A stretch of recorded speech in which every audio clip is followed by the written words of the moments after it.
ଭାଇ ଜମା ବେଳେ ବେଳେ ଟେନସନ କଣ ଯୋଉ ଆଇଡିଆଟା ମତେ ଦେଲୁ 100 ଟଙ୍କା ଲେଖା ବଢିବା ପାଇଁ ଭାବୁଛି ପଇସା ଗୁଡା କରିବି କଣ ଗୋଟେ ଆଇଡିଆ ଦେନି ପଇସାଟା କଣ କରିବା ଭାଇ ମୋ ପାଖରେ ଗୋଟେ ଭଲ ଆଇଡିଆ ଅଛି। କଣ କହୁନୁ? ମୁଁ ଭାବୁଛି 4ଟା ଛେଳି ରଖିଦବା। 4ଟା ଛେଳି ଭାବୁଛ ତ 6 ମାସରେ 4ଟା 16ଟା 6 ମାସରେ 4ଟା ଛୁଆ ଦେଲେ 4 16 ଆଉ 6 ମାସରେ 16 64 ତା 6 ମାସରେ ହିସାବ ବଢିଆ ବେପାରଟା। ଗୋଟେ ଦାମ 20,000 ଭାବି ପାରୁଛ ତ? ଆରେ ହଁ ତ ଶଳା ରାତାରାତି କୋଟିପତି ହେଇଯିବା ଭାଇ 5 ବର୍ଷରେ କୋଟିପତି ଆଉ କଣ। ଆଚ୍ଛା ମୁଁ ଯଦି ଛେଳି ରଖିବି ତୁ ତ ଜେସିବି ଚଲଉଛୁ ତୁ ଟିକେ ସାହାଯ୍ୟ କଲେ ମୁଁ ରଖିଆ ସାହାଯ୍ୟ କରିବି ଗୋଟେ କାମ କରିବି ସାହାଯ୍ୟ ମାନେ ତୋ ସ୍ତ୍ରୀ ରହିଲା କଣ ତୁ ଏଠି ଗାଡି ଚଲେଇଲୁ ତୋ ସ୍ତ୍ରୀ କି ରଖିଦବା ସେଠି କଣ କହିଲୁ ଗୋଟେ ରୁମ ବନେଇଦବା ରୁମ ବନେଇକି ସେଠି ରହିବ ତମେ ସ୍ୱାମୀ ସ୍ତ୍ରୀ ତୁ ତ ଡ୍ୟୁଟି କଲୁ ରାତିରେ ଟିକେ ଯାଇକି ରହିବୁ ସକାଳୁ ପଳେଇ ଆସିବୁ ତୋ ସ୍ତ୍ରୀ ସେଠି କଣ କରିବ ନା ଛେଳି ସବୁ ଜଗା ବଗା ଗଲା ହେଲା ବୁଝିଥା ତୁ ବି ପଇସା ପାଇବୁ ନା ବୁଝିପାରୁଛୁ ନା ବୁଝିପାରୁଛୁ ଭାବେ ତୋର ଭାବେ ଆମେ ବିଜନେସଟା ଯଦି କରିବା ସାଙ୍ଗ ହେଇ କରିବା ନା ତୋ ସ୍ତ୍ରୀଟା ରହିଲେ ଏଠି ତୋ ପାଇଁ ସୁବିଧା ତୁ ଶଳା ଘରକୁ ଯିବୁ ମାସରେ ଥରେ ଏମିତି ତୁ ଡେଲି ଯିବୁ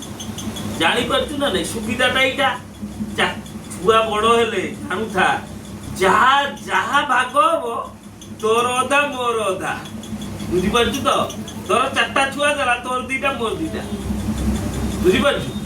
4 ଛୁଆ ଦେଲା ତୋର 2 ମୋର 2 ଧର 64ଟା ଛୁଆ ତୋର 32 ମୋର 32 କରିବା କଣ କହୁଛୁ ପରିବାର ସାଙ୍ଗ ହେଇ କହୁଛୁ ସ୍ତ୍ରୀ କି ରାଜି କରେଇବା ନା କଣ ପାଇଁ ରାଜି କରି କେମିତି କରେଇବି ଶୁଣୁଛା ତୁ ତାକୁ କହିବୁ 32ଟା ଯୋଉ ଛୁଆ ବଡ ହେବେ ତାକୁ ବିକିକି ସୁନା ହାର କରିବା ତୋ ସ୍ତ୍ରୀ ପାଇଁ ରାଜି ହବ ସେ ତ ମୋ ଉପରେ ଚଢୁଛି ମୁଁ ତାକୁ କଣ କହିବି ସ୍ତ୍ରୀଟା ବାହାଇକି ଆଣିଛୁ ନା ସିଏ ତତେ ବାହାଇକି ଆଣିଛୁ ଭାଇ ଜାଣିପାରୁନି କଣ କରୁଛ ତ ମୋ ଉପରେ ଚଢି ଯାଉଛି ଆଉ ସ୍ତ୍ରୀ କି ଥରେ ଲଗେଇକି ଫୋନ ପଚାରୁ ରାଜି ହବନି ପଚାରି ଦେଇକି କାଲି କଲ୍ କରି ଆଉ ଟିକେ ପରେ ପଚାରି ଦେଇକି କଲ୍ କରିବୁ କଣ ତାହେଲେ ଗୋଟେ ସ୍ତ୍ରୀ ଯଦି ମନା କଲା ତୋର ଶାଳୀ ଅଛି ବୁଝିପାରୁଛୁ ନା ନାଇଁ ଶାଳୀଟାକୁ ଆଇଲେ ତୁ ବେ ସ୍ତ୍ରୀ ରହିଲା ଘରେ ଶାଳୀଟାକୁ ଆଣିବୁ ରଖିଦବୁ ଛେଳି ଫାର୍ମରେ ଦିନ ଯାକ ତୁ ଏପଟେ କାମ କରୁ ସିଏ ସେପଟେ ଛେଳି ଫେଳି ଦେଖା ଦେଖି କଲା ଶାଳୀ ବି ପଇସା କମେଇକି ଦେଲା ସେପଟେ ତ ସ୍ତ୍ରୀ ରହିଲା ଘରେ ତୋର ତ ଶଳା ଏପଟରେ ଲାଭ ସେପଟରେ ଲାଭ